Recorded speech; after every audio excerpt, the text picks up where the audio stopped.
Okay, hi everyone. So today let's discuss one interesting problem. So it says a solid sphere moves at a terminal velocity of 20 meter per second in air at a place where g is equal to 9.8 meter per second square. The sphere is taken in a gravity-free hall having air at the same pressure and pushed it down at a speed of 20 meter per second. Fine.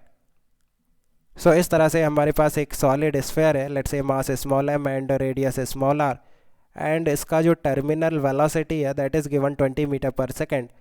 It means if this spherical ball or solid sphere is moving downward with 20 metre पर second, then इस पे net force zero होगा. It means इसका जो weight है वो balance हो जाएगा from the viscous force from air. ये जो एयर प्रेजेंट है यहाँ से विस्कस फोर्स लगेगा that is 6 pi eta into v terminal into r, and ये जो विस्कस फोर्स है ये इसके वेट को बैलेंस करेगा. अब देखो बेयोंसी फोर्स भी लगेगा in the upward direction, F B buoyancy force, but buoyancy force will be negligible in case of air because density of air is very low. So that's why जो buoyancy force है that will be negligible, and ये जो viscous force है ये इसके wait को balance करेगा. So viscous force will be equal to its weight. Now इसी सेम सॉलिड स्फेयर को हम एक ग्रेविटी फ्री हॉल में ले जाते हैं. इट मीन्स mg नहीं लगेगा, एंड इसे हम डाउनवर्ड प्रोजेक्ट करते हैं with terminal velocity that is 20 metre पर second.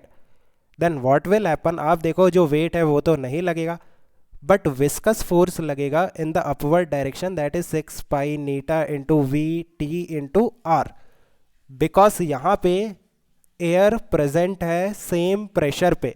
So that's why to oppose the motion of this solid sphere, है ना, ये जो सॉलिड स्फेयर है ये डाउनवर्ड मूव करेगा.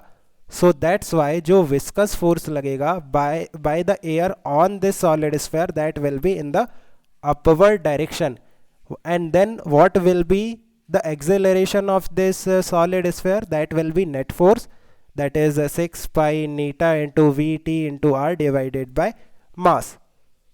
And this force, viscous force, is nothing but mg, right?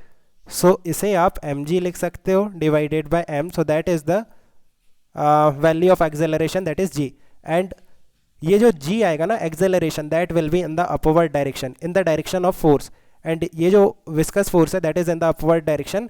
So that's why the acceleration of this solid sphere will be in the upward direction. Initial acceleration कितना होगा, g, in the upward direction. Option A is not correct, downward नहीं होगा, upward होगा. Option B is correct. The magnitude of acceleration will decrease as the time passes. Of course, आप देखो acceleration will be simply 6 pi neta v r divided by mass. This will be the value of acceleration. This is viscous force, and ये जो viscous force है ये time के साथ decrease होगा because आप देखो इस solid sphere का जो acceleration है that is in the upward direction, and इसका जो वेलोसिटी है that is in the downward direction.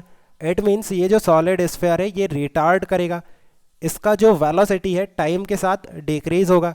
If velocity is decreasing with time it means जो विस्कस फोर्स है 6 pi eta into v into r, है ना, ये भी डिक्रीज करेगा because if speed is decreasing ये जो विस्कस फोर्स है ये भी डिक्रीज करेगा. If this force is decreasing then acceleration वो भी डिक्रीज करेगा that is 6 pi eta v r divided by mass. So acceleration भी डिक्रीज करेगा. Option C is correct, it will eventually stop.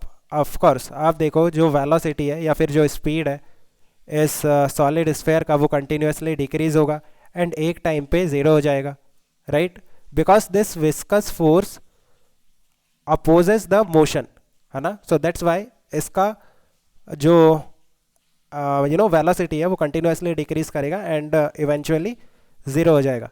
So I think you have understood. Let me know if you still have any confusion. We can discuss further. Okay guys, keep working hard. Best of luck. Bye.